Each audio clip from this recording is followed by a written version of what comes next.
Hello everybody and welcome to Barty's Storytime. Our first story today is this one and it's called My Friend Harry. This is James and here's his friend Harry, a little elephant. And James lives on a farm with his mummy and daddy. Shall we see what happens? My Friend Harry. The day James bought Harry, Harry's life changed. James talked all the way home in the car. Harry didn't say a thing.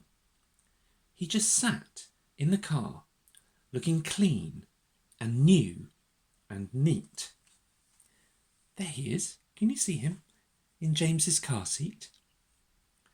"What are you thinking?" asked James. But Harry never said. At the beginning of every day, when James woke up, he tossed and rumpled the blankets and his duvet until Harry fell out of the bed. There he is. "Good morning, my friend Harry," said James. "What shall we do today?" But Harry never said. So James got dressed. And in the mornings, James and Harry went everywhere together. They climbed to the top of the hill and ran all the way back down again. And they travelled from one end of the farm to the other. And as the days went by, in the sun and the wind and the rain, Harry's skin soon began to wrinkle. Once he fell off the back of James's bicycle, and James had to mend poor old Harry's head. Ouch! He gave the goose a bit of a shock as well as he fell out, didn't he? In the afternoons, James and Harry helped James's daddy and mummy on the farm, gathering the sheep, feeding the cattle, fixing tractors, and bringing in the hay. Here they are, bringing in the hay. Can you see Harry helping James to pull the hay towards him? Both James and Harry got very dirty. They had to have a bath every day. And after many bath times, Harry's jacket began to shrink and his skin began to fade. He loved his time in the bath with James. Can you see him in his own little bath? Nice and clean again. But his jacket is shrinking, his little red jacket, and his skin is beginning to fade. It's not quite such a dark brown anymore, is it? "What are you thinking?" James asked Harry. But Harry never said. So James hugged him tight until Harry's ears began to flop and his trunk began to sag. James hugged him so tightly every day. He loved him so much. Sometimes James made Harry stand on his head, just like him. Harry never complained. "My friend Harry," James always said. They had so much fun together. At the end of every day, when James climbed into bed, Harry would sit beside him under the duvet, tucked in by James. And James would read story after story and talk to Harry about all the adventures they'd had that day. "Are you listening?" he yawned. But Harry lay close to James and never said anything until James's daddy came in to kiss them goodnight, to read a last bedtime story before James and Harry fell asleep together.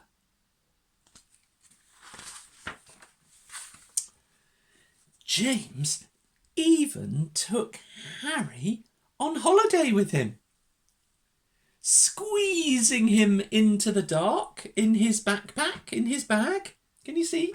He's squeezing him into his bag alongside the apple juice. Oh dear. But in the car on the way down to the seaside on holiday, the apple juice spilt and made poor Harry very, very sticky. So James scrubbed Harry and hung him out to dry. Can you see he's pegged up by his ears on the line, on the washing line, and Harry swung in the breeze, getting nice and dry again, while James and his mummy and daddy ran in and out of the waves in the sea. Can you see them? Having a lovely time in the sea with the dogs as well. And Harry watched quietly from the washing line. They had a lovely holiday. Then, one day, Harry could no longer sit up straight. So James propped him up in a chair. "I'm going to school today," said James. "What do you think?" Harry was very quiet. James got dressed in his brand new school clothes, and he went a little bit quiet too, as he gets ready for his first day at school. What an adventure! Harry stayed cuddled up in James's mummy's arms, while the children all played together in the school playground. And when the time came for James to go into the school, his mummy waved goodbye as James ran off with his friends. And then she drove home in the car very quietly with Harry. As James went into school with all his friends and had a lovely time on his first day at school.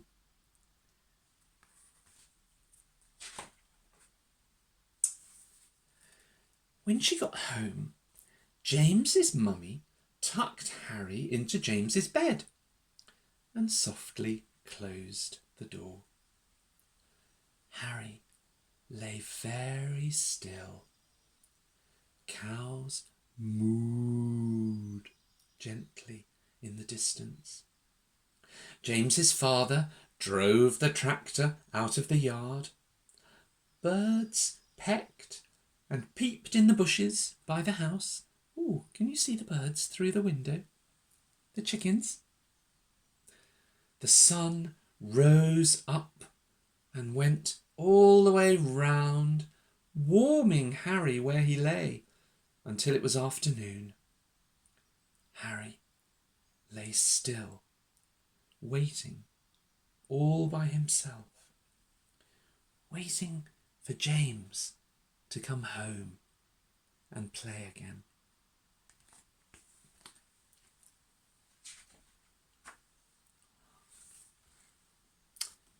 That night, James told Harry all about his day, all the adventures that he'd had. He told Harry all about them. "I expect I'll go to school again tomorrow," he said. Harry was very quiet. James stared into the dark for a long time. "Did you miss me, my friend Harry?" he asked.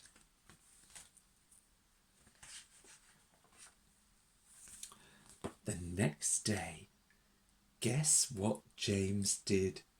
He took Harry to school with him in his school bag. "Just this once," he said, "until you get used to being on your own." Harry sat very close to James all day and never said a word. Can you see him on his own chair next to James, just peeking over the table? "My friend Harry," said James.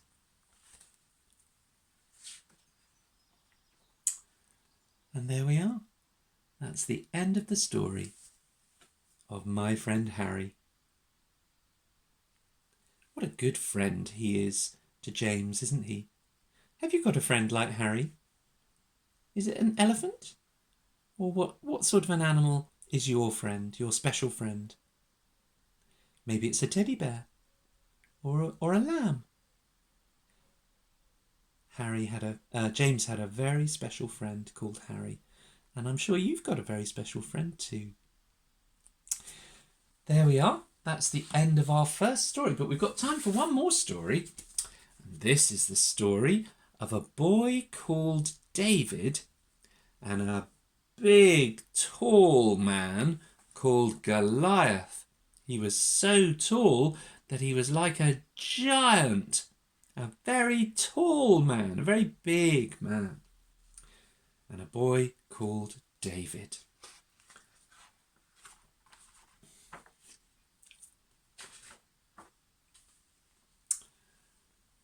One day, young David was looking after the sheep.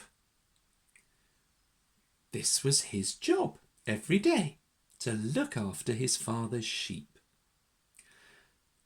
One day, he heard his father calling him, "David! David!"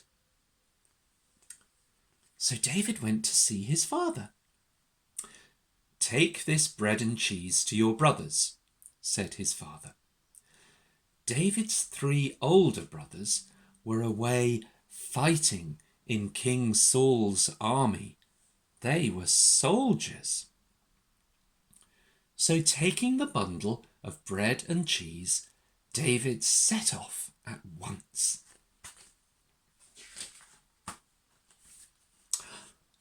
King Saul's army was camped on a hillside. Here they are. This is King Saul's army. On the other hillside, the Philistine army had gathered. Here's the Philistine army, and here's King Saul's army. It was an amazing sight. All these soldiers on the hillsides. David arrived, and he searched and searched among the lines of Saul's soldiers to find his 3 brothers. Can you see his brothers? Do you know where they are? His 3 brothers. Do you think they're up here at the top of the hill? Or are they down here in the tent? Where are they? Here they are. 1, 2, 3. David found his 3 brothers to bring them their lunch.